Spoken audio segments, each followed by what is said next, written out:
Today's Talk 365 TV's Talking Wellness segment is presented by Brain Rehab Clinic. Welcome back, everybody. Today we are talking wellness with Dr. Hatch from Brain Rehab Clinic, and specifically we are talking about a really rare condition called misophonia. Now, have you ever heard of this before I started talking with you about it? No, and it's just kind of shocking, but it's basically the brain not being wired right. Yeah, it's a very new diagnosis. I think for a long time people just thought these were people being, a little out of control or maybe a little touchy, because it has to do with noise. So like chewing, crunching, but the most interesting thing is, like when a bird flies by or something flies by your head, your instinct is to instantly move. It's not like you make a rational decision like, I'm going to move away from what's flying at my head. It's very primal. You just boom. Yes, it's the part of your brain you have no control over that kicks in. Well, people who have misophonia, it's rage. And Dr. Hatch fell into it, and he tells the story of how basically misophonia founded him, and then what causes it, what's going on in the brain, because he spent the last few years, at least the last year solid, really studying not only what is happening in the brain, but testing exercises that can help people alleviate the symptoms and move on with their life. So he's actually a leader in the whole area because not very many doctors treat this on the planet. What would be very frustrating is to have a condition like this and not have people know what it is, not having medical science behind it, So in other words, when you get sick, when you get the flu, everyone knows. It would be very difficult to have something where no one knows. Nobody understands. And your reaction is very antisocial. Yep. So that's the worst thing. Kelly Ripa has it. And Kelly Osbourne has it. There's a number of celebrities. Kelly went on a 2020 interview and was talking about it. And that's what she was talking about, is before she understood that there was an actual neurological problem, she's like, I just felt like the Hulk. I felt like a horrible person because she'd hear a noise and just want to go crazy. Tourette syndrome like. Yeah, they triggered into rage a lot. And think about having kids. Dr. Hatch brings up going on vacations. Like you have to have separate vacations almost. And a lot of these children get to a point where they almost have to live in a separate quarter. There's a few of his patients that I know have built casitas in the backyard where basically the child lives, or the mom or the dad, if that's the trigger noise, like their voice can sometimes be a trigger. Sometimes that person lives in the other area so that they can not trigger the child off. I mean, it is just a life-altering condition that Dr. Hatch has figured out, and that he has some awesome exercises that can help alleviate the symptoms. And we have sat him down. This is going to be a two-part interview, so get comfy. This is part one of our chat with Dr. Hatch from Brain Rehab Clinic about misophonia. Here you go. Talk 365 TV's Talking Wellness is brought to you by Brain Rehab Clinic with wellness team expert Dr. John Hatch. Hey everybody, it's Holly Love, and today I am back at the Brain Rehab Clinic with Dr. John Hatch. Dr. Hatch, how are you? I'm doing so good. Thanks for being here. Thank you for letting us come down. I am so excited about this interview. We have something very special happening today because Dr. Hatch is one of a few doctors globally that treat a condition called misophonia. It's very rare, but people who suffer with it, it's a lot of problems, pain, suffering. It is a life-ruining condition. And Dr. Hatch not only has figured out how to correctly diagnose, treat, and greatly reduce the symptoms, but become really a leader and an expert in this field, an innovator as far as the way that you're doing it. And so today I'm excited to announce that not only is he going to explain how he came about knowing this information, he's going to share some tips and some exercises on ways that if you're struggling with misophonia, by the end of this thing you are going to be able to greatly reduce some of the symptoms you're experiencing by learning some of the exercises as well as learning more about the condition. So Dr. Hatch, without further ado, let's dive in and let's start by how did you find this disease? How did it find you? And how did you develop this protocol that is working so well? Yeah, it definitely found me. Yeah. It wasn't something I had even heard about a year ago. A dear patient had walked in and said, my daughter suffers from misophonia. I hadn't known what that was, and so I said, oh, wow. What is she dealing with? And basically most misophonia is diagnosed with an inability to take the sound of chewing. It's mouth noises, nasal noises, sneezing, coughing, slurping, and it creates a reaction in them that's aggressive or very annoyed by a sound, sometimes even into anger. And so children are isolating themselves, they're dropping out of school, parents have to do homeschooling. Worst case, Sometimes the parents have to put that child in its own room and the child isolates themselves. They don't eat with their family, they don't eat outside. Everything is catered, even vacations. Imagine going on a vacation on a 3 to 6 mile drive and no one in the car can eat. And then when they get out, it's everyone go in different directions, eat your food, and then come back and get in the car because one child, or maybe two, are suffering from a reaction or the illness of misophonia. And this isn't just being bothered by somebody who's a loud chewer. No. This is where they have a reaction similar to having an anxiety attack or a panic attack, and then like you said, which can lead to rage where it's an outburst, which I imagine with smaller, younger children would be incredibly hard to go in public because there's no rationalizing or reasoning with them. Maybe the older ones, it's something they can't even control though, let alone the younger ones, right? Absolutely. So those are some of the symptoms that you experience when you have misophonia. What is the cause? What's happening? So that's been the great thing to discover and figure out, is right now research on it, it's so new. It's only been started or coined the phrase misophonia for the last few years. Prior to that, no one knew what it was. They thought it was just someone who had oversensitive to sound. But prior to that, they weren't sure what was happening, what was going. Now, new research shows that there's a combination of dysautonomia with a negative emotional wiring. And we're trying to juggle the two, and that's what all the research has been showing is, do you do this, do you do this? Do you do this first and then this?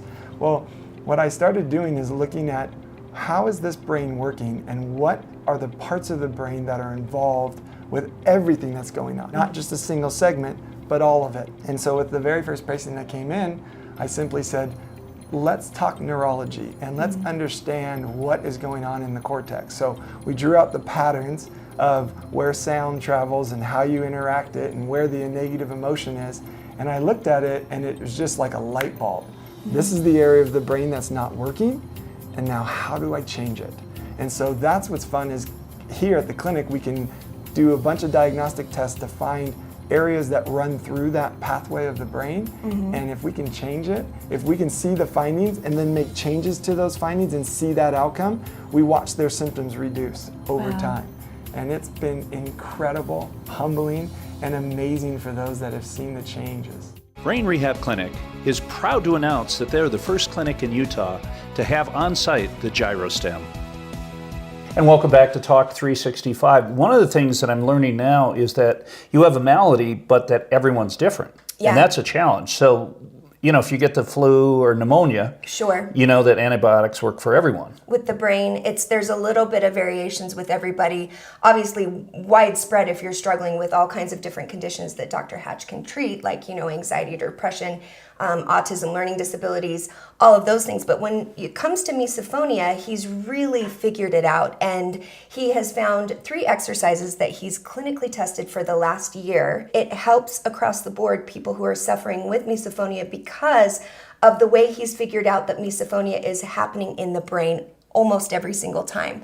So we have one coming at you right now that he's going to be giving away. But if you want all 3, you're going to have to log onto his website and subscribe and get full extended interview webinar from Dr. Hatch, which writing it out and showing exactly what happens to these people when they hear a noise and how it travels through the brain and where it reacts and where it goes wrong, where it misfires, and why and how his protocols and treatments are so powerful and why they work. So without further ado, here is our part 2 of our interview with Dr. Hatch at Brain Rehab Clinic, where he talks about how to do exercises to alleviate symptoms from misophonia. Here you go.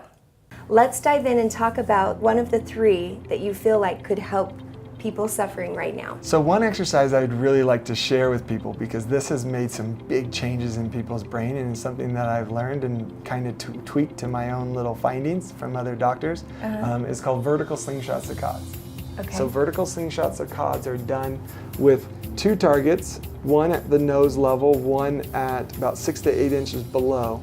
And your head is going to move down while maintaining your eyes on this target. And then when your head stops, then you look at the bottom target. Hold your eyes on that target, bring the head back to neutral, then look at the top target. What's happening in this exercise is it's negating a reflex. The reflex of the brain is when I look down, we all look in the direction that our head's moving. So if I tip my head up, we look up. If I look to the right, my eyes look to the right.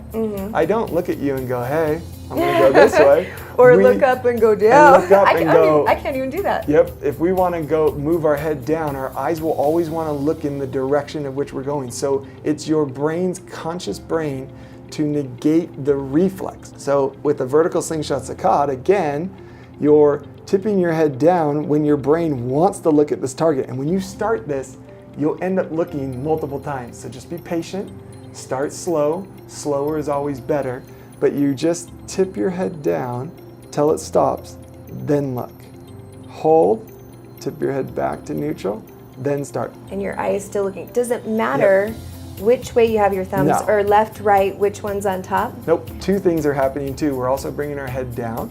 Head inflection drives the rubrospinal pathway, which will shut off the tactile reaction. And that's why we go from neutral to down versus neutral up. Because the moment I do this, I'm going to go in that tactile reaction. So it's imperative that we start neutral, bring the head down, and then look, then bring the head back to neutral. Don't bring the head back, you'll trigger the reflex. Wow. This is how specific a brain exercise can be. So possibly having somebody watch you do the exercise, because being in a tactile response, which in layman's terms mean your balance is back here in some way. So like he just said, if your head is even going back because that's a habit and that feels normal to you, you probably don't know it. So a neutral head is centered, yes? And then again, starting here, moving the head to here, and then the eyes. And starting making sure here. the targets are directly in line with each other. Oh, that was key. It's very important. So that's why you can put two targets. Not my thumbnails. Yep, you could put two targets on the thumbs. wall if you needed to.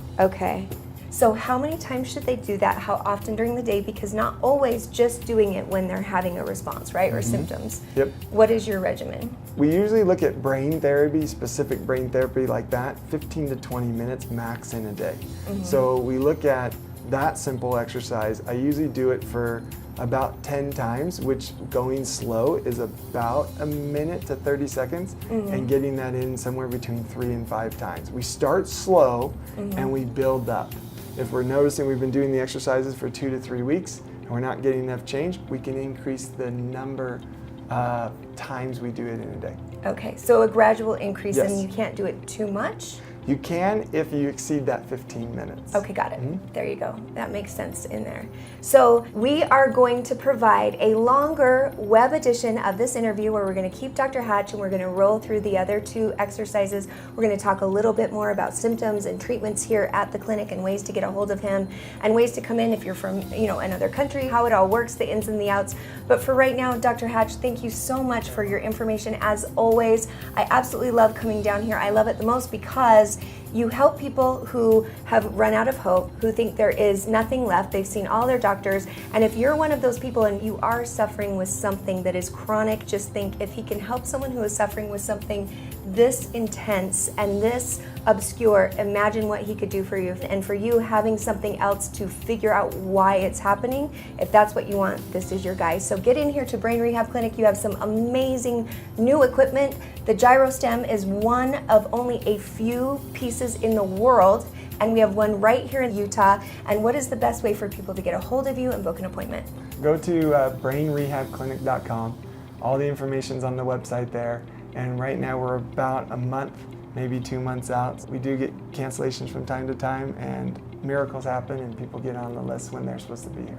So call the Brain Rehab Clinic, log on to their website to learn more information, and if you want the rest of these exercises, check out the webinar of this interview where we're going to go long. But in the meantime, thank you so much for joining me once again, and don't go anywhere. We'll be right back on Talk 365 TV right after this. Welcome back, everybody. That was our concluding interview with Dr. John Hatch, but that's not necessarily the end. If you are loving this content, if you are someone who suffers with misophonia, log on to their website, give them a call, make an appointment to get in there and utilize Dr. Hatch's extensive studies in this rare condition.